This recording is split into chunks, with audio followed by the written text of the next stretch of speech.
Hello à tous, je vous fais cette petite vidéo pour vous montrer un peu l'avancée des agents IA sur Make et expliquer un tout petit peu, parce qu'on décrit beaucoup Make par rapport à N8N à l'heure actuelle. Donc N8N c'est vrai que c'est une base, c'est un peu plus puissant peut-être que Make, mais Make est beaucoup plus facile à paramétrer et beaucoup plus rapide aussi au niveau de la mise en place des structures. Donc ici j'ai fini de paramétrer un agent IA qui s'occupe que je veux dire de chez Impulsion, donc ma boîte, qui permet tout simplement de, comme vous allez voir au niveau des outils, de rechercher les contacts pour créer des mails automatiquement via Telegram, créer un événement, lister l'événement, déplacer l'événement, me créer une to-do list aussi qui est très pratique puisque j'ai une automatisation qui démarre sur des idées de to-do list. J'ai créé aussi un conseiller juridique en outil qui lui permet d'aller au niveau RGPD, me rechercher tout ce que j'ai besoin lorsque je suis en clientèle. Tout ce qui va être donc la check to do list pour aller vérifier un peu, mon journal du matin qui est pas trop mal. J'ai utilisé Perplexity qui permet lors d'une requête, trouve-moi tout ce qui est les dernières actualités sur OpenAI. Voilà, je n'ai plus besoin de commencer à chercher le matin sur le web toutes sortes d'actualités qui pourraient m'aider à ce niveau-là. C'est directement le matin sur mon Telegram pendant que je bois mon café. Donc il peut envoyer des emails. Ça, c'est trois outils qui permettent tout simplement, à partir d'une idée sur Telegram, voilà, trouve-moi la dernière actualité sur un exemple, voilà, ChatGPT, il va me trouver l'actualité, me générer un visuel suite à l'actualité, me créer un post suite à cette actualité et le partager sur mes quatre réseaux sociaux directement. Ça me permet aussi de lister les emails importants. Donc, je prends un exemple, vous êtes en voiture, vous êtes en réunion, là, vous ne pouvez pas consulter vos emails, tout simplement en lançant simplement ce petit ordre dans Telegram. Donc, moi, les 10 derniers emails reçus, je vais recevoir la liste, je vais recevoir un résumé qui permet tout simplement de savoir si j'ai des emails vraiment importants à lire tout de suite. Et pour finir, le scénario post-impulsion. Donc j'ai préparé via une automatisation tous les lundis 7 posts au niveau photo, post, etc. Ça me permet tout simplement à la place de poster en automatique tel jour, telle heure, il est une heure, j'ai envie, je lance le scénario vocalement, l'article est posté et ça permet tout simplement au niveau des algorithmes de ne pas toujours arriver aux mêmes heures, au même moment avec le même genre de post. Donc ça, ce ne sont que les outils voilà, donc, que j'ai commencé à utiliser sur l'agent, qui me permettent déjà d'économiser à l'heure actuelle près de plus de 2 heures par jour. Donc ce qui est déjà vraiment pas mal à ce niveau-là. Surtout au niveau des emails, au niveau de tout ce qui va être pièces PDF à travailler, les documents à générer, l'outil le fait, donc l'agent le fait pour moi. Rajouté récemment aussi, donc il avait été enlevé pendant un moment le contexte. Le contexte est simplement une base de données que l'agent peut aller consulter avant même de se connecter. Donc ces bases de données, je vous donne un exemple, la base de données thématique à impulsion, c'est une base de données où j'ai repris une vingtaine de pages, l'histoire d'impulsion, comment travailler impulsion, quel genre de clients sont travaillés avec impulsion, ma façon de travailler, ma façon d'écrire, ma façon de parler, donc tout ça est mis dedans. Résultat, ça vous permet d'avoir des mails, des posts beaucoup plus personnalisés. Et pour finir ici, pour tout ce qui est structure de posts Facebook et LinkedIn, j'ai remarqué que certains posts et certaines structures passent mieux pour certains articles que d'autres. Donc je lui ai donné à manger 5 posts LinkedIn totalement différents, des longs, des plus courts, des plus provoques, comparatifs, etc. Idem pour Facebook, et ça me permet d'avoir des posts beaucoup plus qualitatifs.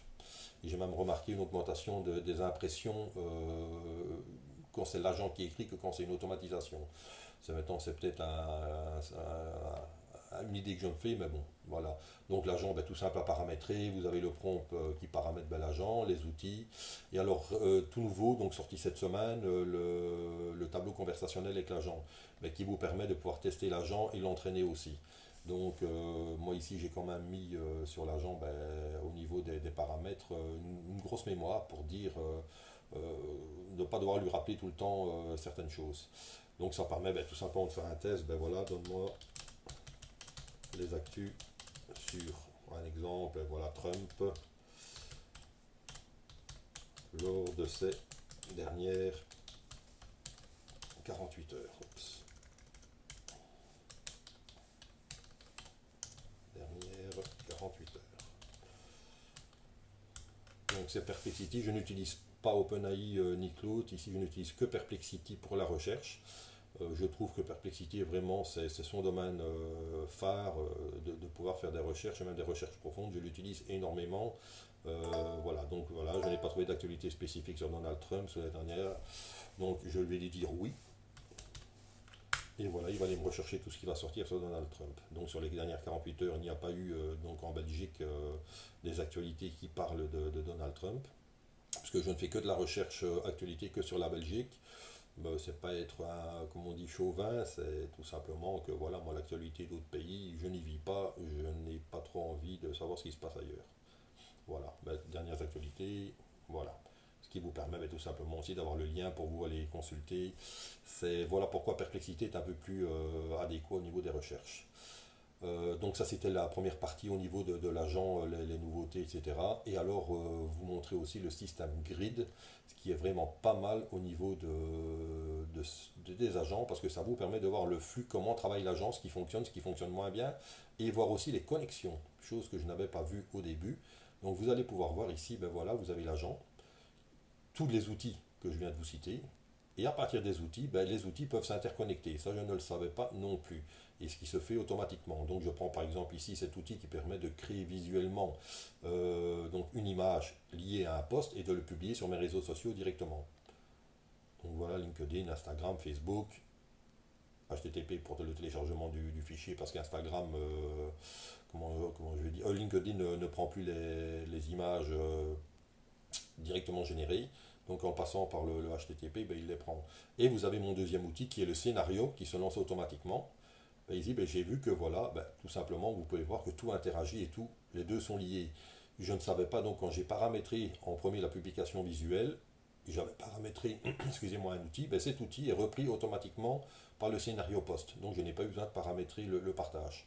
C'est quelque chose que je ne savais pas que ça se faisait automatiquement sur les agents. La to-do list, la même chose. Vous voyez, ben, la to-do list, ça me met une tâche, ça me check les tâches.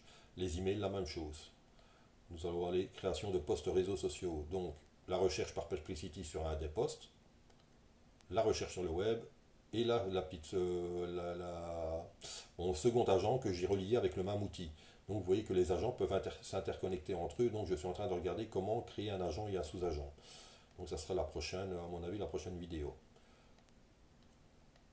Donc comme vous voyez, c'est pas mal. Et alors j'ai fait une petite découverte il n'y a pas longtemps, ben, voir un peu aussi à ce niveau-là, vous allez voir, attendez, je vais voir comment ça fonctionne le système.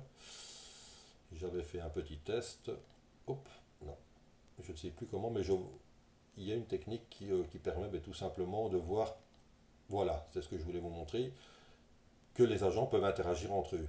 Un agent que j'utilise que pour la photographie, donc il me permet d'avoir tout ce qui va être renseignement sur l'appareil photo, sur les réglages, sur la météo, sur le soleil, donc c'est vraiment un agent qui m'aide énormément quand je fais de la photo. Et de l'autre côté, ben, vous voyez, je ne savais pas que les deux agents interagissaient ensemble, ça je ne le savais pas. Donc là, ça m'a permis de voir ici que comment je vais pouvoir faire, comment, à mon avis, via un webbook, déclencher à partir de Hayden, déclencher l'agent qui est Canael. Donc ça sera, comme je vous dis, ma prochaine vidéo. J'espère que tout ceci a pu vous aider un peu et vous montrer un peu le potentiel qu'il y a sur Make. Si vous avez des questions, n'hésitez pas. Et sur le school, pour ceux que ça intéresse, je peux aider aussi à paramétrer, donner quelques conseils à ce niveau-là. Ben, je vous souhaite à tous un bon week-end.